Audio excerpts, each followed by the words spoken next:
तुमच्या खात्यात पैसे आले, 2 हप्त्याचे आले, आता या 3ऱ्या हप्त्याचे येतील. माग बसलेले आहेत त्यांच्या खात्यामध्ये पण 30 सप्टेंबर पर्यंत सगळी स्क्रुटिनी होईल आणि सगळ्या बहिणींच्या खात्यात पैसे जमा होतील. हे सरकारचं काम आहे. काळजी करू नका.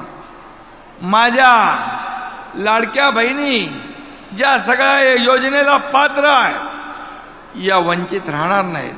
त्या सर्वांना ही योजना, या योजनेचा लाभ मिळेपर्यंत ही योजना सुरू राहील. काळजी करू नका. तुम्हाला तुमच्या खात्यामध्ये 3000 रुपये रक्षाबंधनच्या अगोदर सगळ्यांच्या आले खात्यामध्ये पैसे? खात्यात पैसे आले त्याने हात वर करा.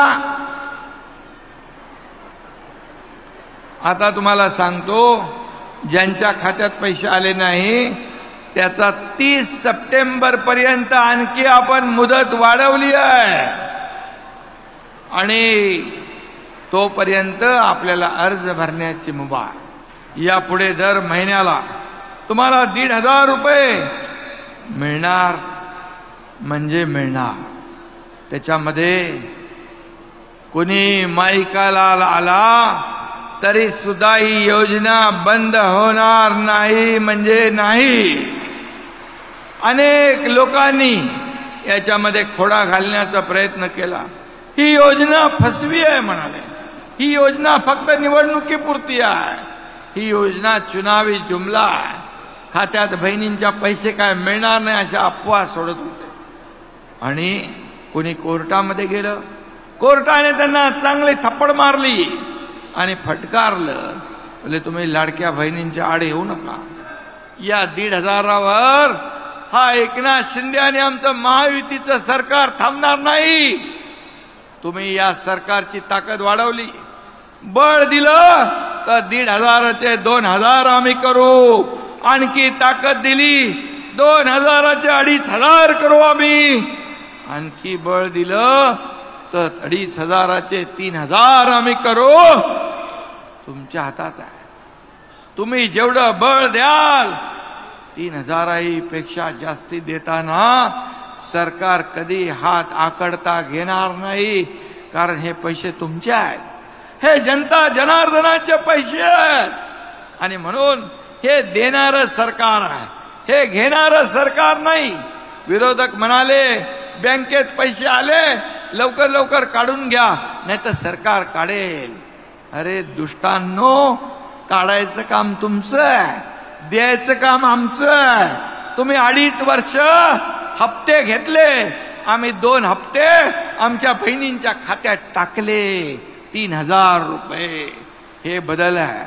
आणि म्हणून या ठिकाणी मी एवढंच सांगतो. मग म्हणाले लाडका भाऊ काय, लाडक्या भावाचं काय करणार?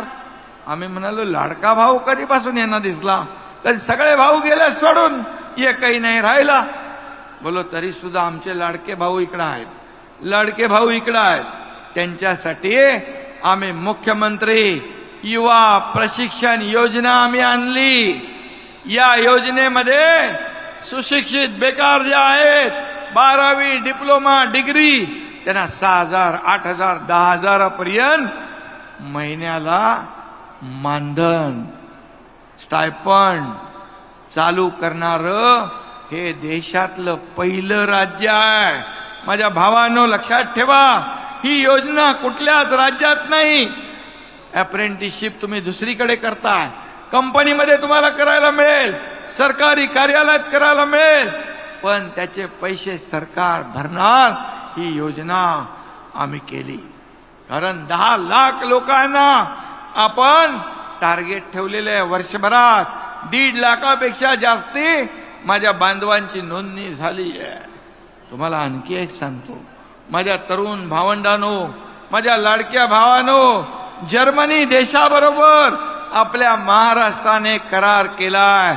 आपले मंत्री केसरकर यांनी की 4 लाख त्यांना सुशिक्षित बेरोजगार मुलं असतील मुली असतील याची आवश्यकता आहे. आणि 2-2.5 लाख रुपये महिन्याला पगार त्यांना शिकवणार, ट्रेनिंग देणार, हे आम्ही का करतो? आमच्या राज्यातला तरुण तरुणी बेकार राहता कामा नये. आणि म्हणून युवा प्रशिक्षण योजनेत माझा लाडका भाऊ पण आहे आणि छोटी लाडकी बहीण पण त्या योजनेमध्ये आम्ही घातलेली आहे. त्याचबरोबर 3 सिलेंडर माझ्या बहिणींना वर्षाला मोफत मिळणार. गॅस सिलेंडर 3 मोफत देणारी ही पहिली योजना आपण सुरू केली. मुख्यमंत्री लेक लाडकी योजना केली. जन्म झाला 5,000, पहिलीत गेली 6,000, 5वीत गेली 7,000, 11वीत गेली 8,000 आणि वयाच्या 18व्या वर्षापर्यंत त्या माझ्या मुलीच्या खात्यात 1,00,000 रुपये जमा करण्याचं काम आपलं सरकार करत आहे. या योजना केल्या.